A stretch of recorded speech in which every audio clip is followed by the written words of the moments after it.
Have you ever found yourself endlessly chasing something, success, love, validation, only to feel empty when you finally get there?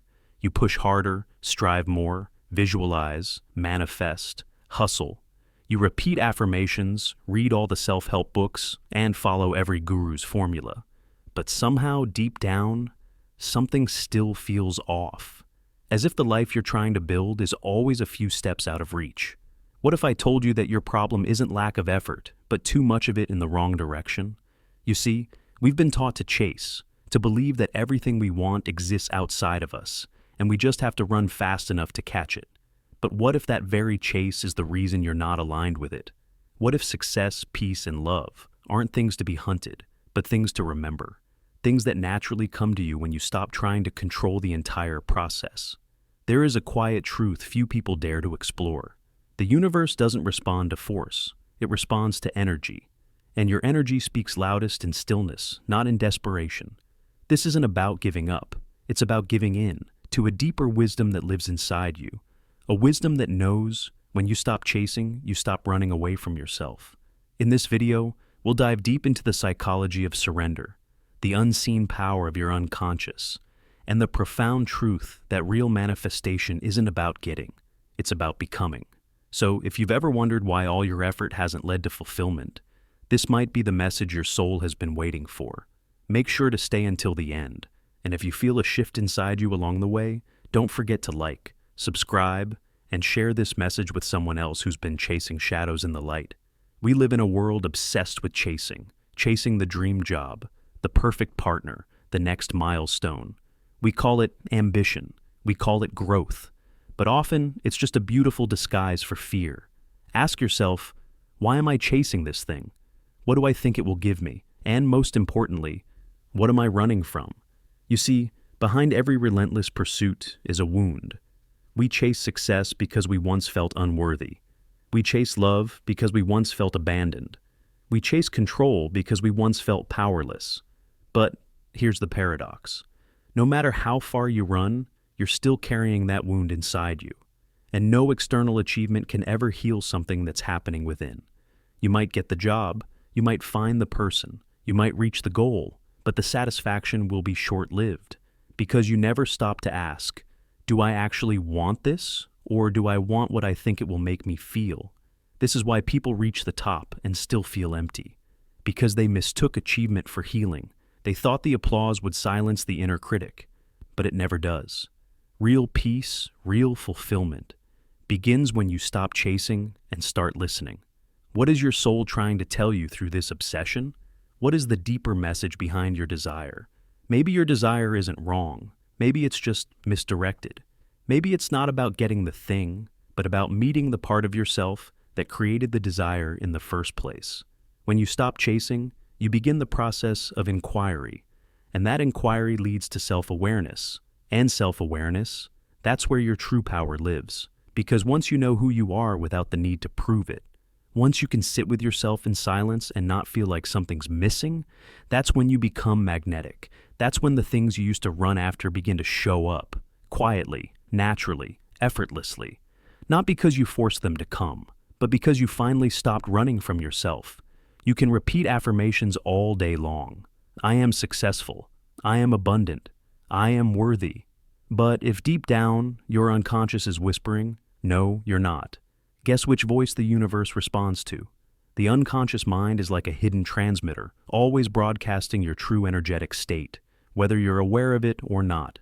It doesn't care what you say. It listens to what you feel, and more importantly, it reflects back what you believe. That's why so many people struggle with manifestation. They think it's about saying the right words or visualizing hard enough.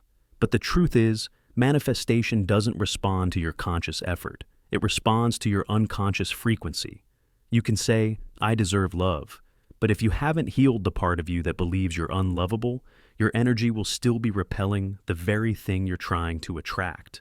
This is why affirmations without integration are like pouring perfume on rotting garbage.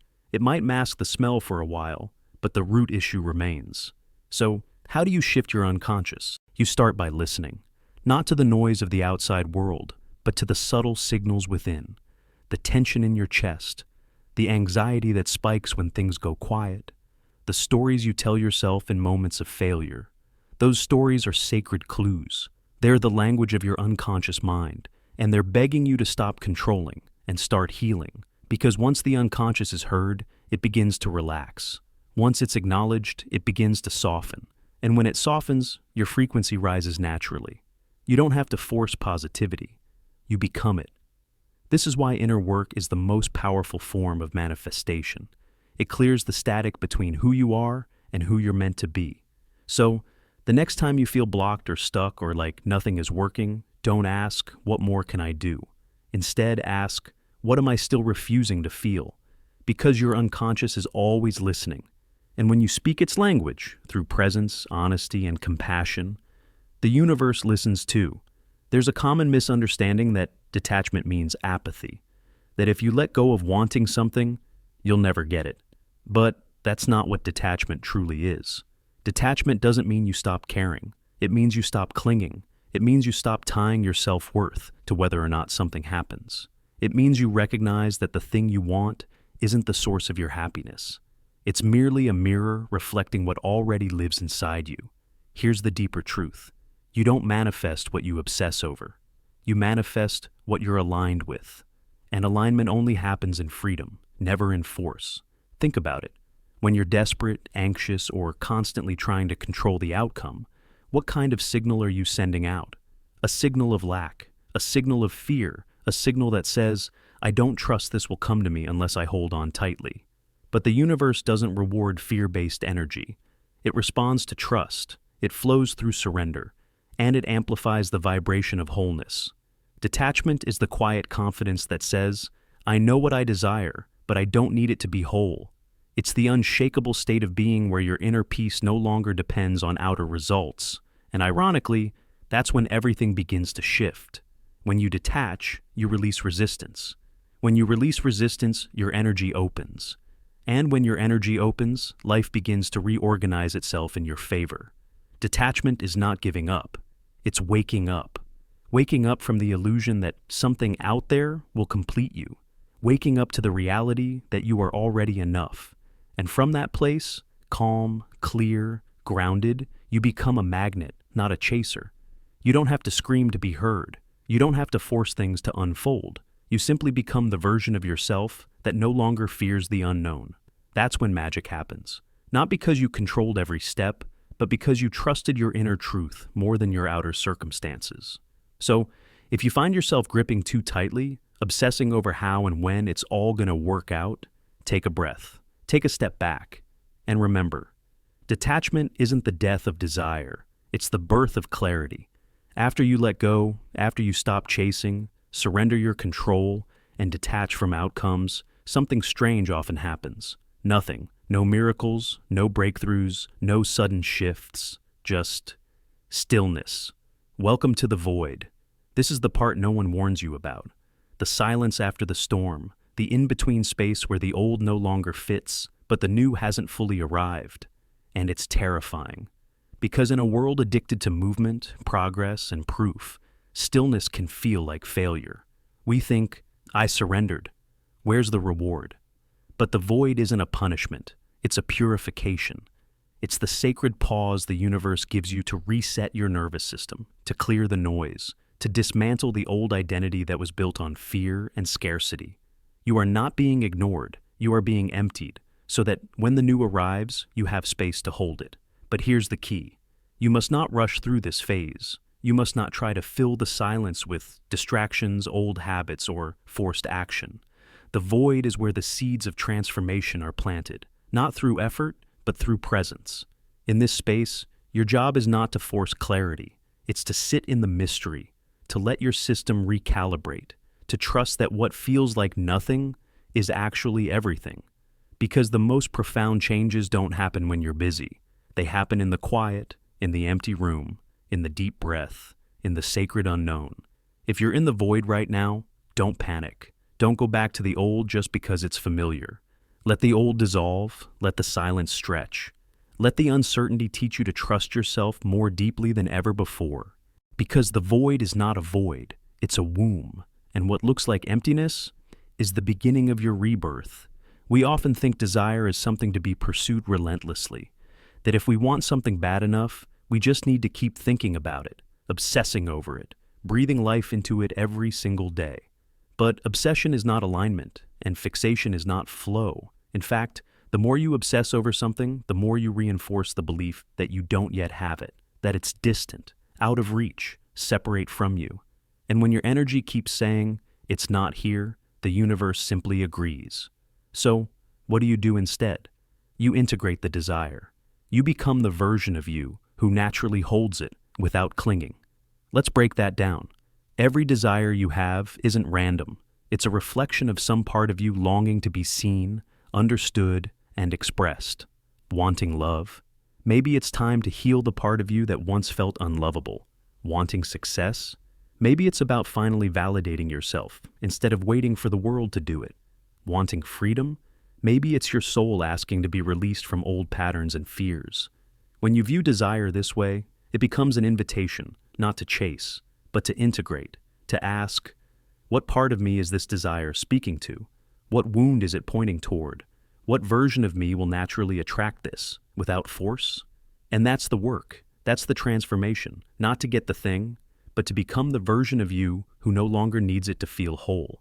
Because from that place, wholeness, you're no longer creating from lack. You're no longer begging life to fix you. You're no longer screaming at the universe, hoping it hears you.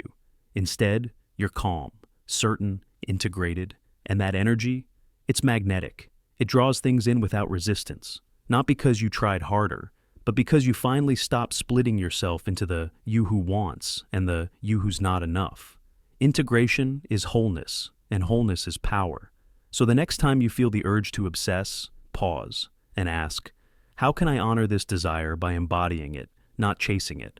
Because the more you become what you seek, the less you need to seek it at all. It's easy to believe that the universe is the one holding things back. That divine timing is just not ready yet.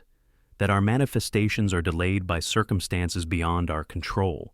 But more often than not, the real block is you. Not because you're lazy, not because you're undeserving, but because deep down, you're still holding on to a version of yourself that doesn't believe you're truly worthy. You say you want abundance, but a voice inside whispers, I'm not good with money. You say you want love, but you carry a silent fear that says, people always leave. You say you want peace, but you're addicted to chaos because that's what feels familiar. This is how we unconsciously block our own destiny, by aligning more with our wounds than with our worth, by building walls where we should be opening doors. You don't need to earn what's meant for you. You just need to allow it. And allowing means removing the inner resistance, the outdated stories, the false beliefs, the self-imposed limitations. Ask yourself, if everything I want showed up tomorrow, would I actually feel safe receiving it? Because sometimes the block isn't in the universe's delivery, it's in your capacity to hold what you've been asking for. And here's the powerful truth. The moment you stop doubting your enoughness, the moment you stop asking for permission to believe in yourself, your energy clears, your path clears, and the very things you thought were far away begin to move toward you. Destiny isn't some rigid timeline written in stone. It's a frequency. And the more you embody the version of you who already has what they desire, the more life reflects that back. So don't be your own delay. Don't let fear disguise itself as logic. Don't let old pain write the next chapter of your life. You are ready. You are enough. You always have been. Sometimes the door isn't locked. You're just afraid to turn the handle. Everyone talks about manifestation as if it's only about high vibes, clear intentions, and vision boards filled with luxury homes and dream vacations. But here's the truth no one likes to say out loud. If you want to manifest something real, something aligned and lasting, you have to be willing to face your shadow. Because you don't manifest from what you say you want. You manifest from who you are. And who you are includes the parts you've buried, denied, rejected. That's what the shadow is. The hidden self. The pain you never processed. The beliefs you inherited but never questioned. The shame you carry in silence. The anger you suppress with a smile. And as long as those shadows remain unexamined, they'll quietly dictate your life. You'll attract emotionally unavailable people because part of you believes you're unworthy of real intimacy. You'll sabotage abundance because you fear the responsibility that comes with having more. You'll keep almost reaching your dreams, only to find a way to lose them, because deep down, you don't believe you're ready. This is why shadow work is manifestation work, because when you make peace with your darkness, you stop projecting it onto the world. You stop confusing chaos for destiny. You stop using external goals to fix internal pain. And that's when manifestation becomes effortless. Not because life suddenly gets easier, but because you're no longer divided inside. Wholeness is magnetic. When all parts of you, light and dark, strong and soft, fearless and fragile, are welcomed, you no longer vibrate from lack. You vibrate from truth, and truth calls in what is meant for you. So, do the shadow work, sit with the discomfort, ask the hard questions. What are you still ashamed of? What are you still afraid to admit, even to yourself? What parts of you are crying out to be seen, not fixed? This isn't about becoming perfect. It's about becoming whole, because when you finally integrate all of who you are, you stop needing the world to fill the gaps. You become the source of your own safety, your own worth, your own power. And from that place, the universe has no choice but to meet you in your fullness.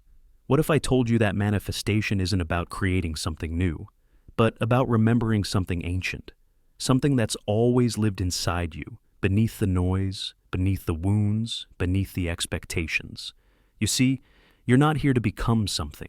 You're here to remember who you already are. All the affirmations, vision boards, and rituals, they're not wrong, but they're tools. They're not the truth.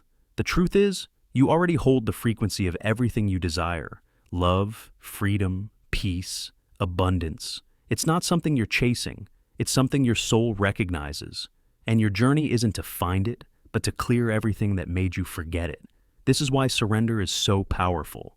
Because when you surrender, you stop trying to force your life into someone else's image. You stop begging the universe to make you whole. You stop performing for a world that doesn't know your essence. And instead, you come home. You return to the still, unshakable truth that you are enough. Not someday. Not when the dream arrives. Not when everything makes sense. But now, here, in this moment. You're not manifesting. You're remembering. And remembering is the most powerful act of creation there is. This journey isn't linear. You'll forget. You'll doubt. You'll fall back into old patterns. But every time you pause, breathe, and choose to return to yourself, you strengthen the signal. You realign. You recalibrate your entire energy field. And that, more than anything, is what brings the life you want into form. Not desperate effort, but divine remembrance. So, wherever you are in this moment, whether you're just waking up, walking through the void, or learning to release, know this: you're not broken, you're becoming, and becoming looks a lot like coming home. If this message stirred something in you, if a part of you whispered yes as you listened, then honor that voice. It's your truth. And if you feel called to support this kind of content, to keep growing with this community of seekers, healers, and rememberers, don't forget to like, subscribe, and share this video with someone else who's ready to come home to themselves, because your light just might help them find theirs.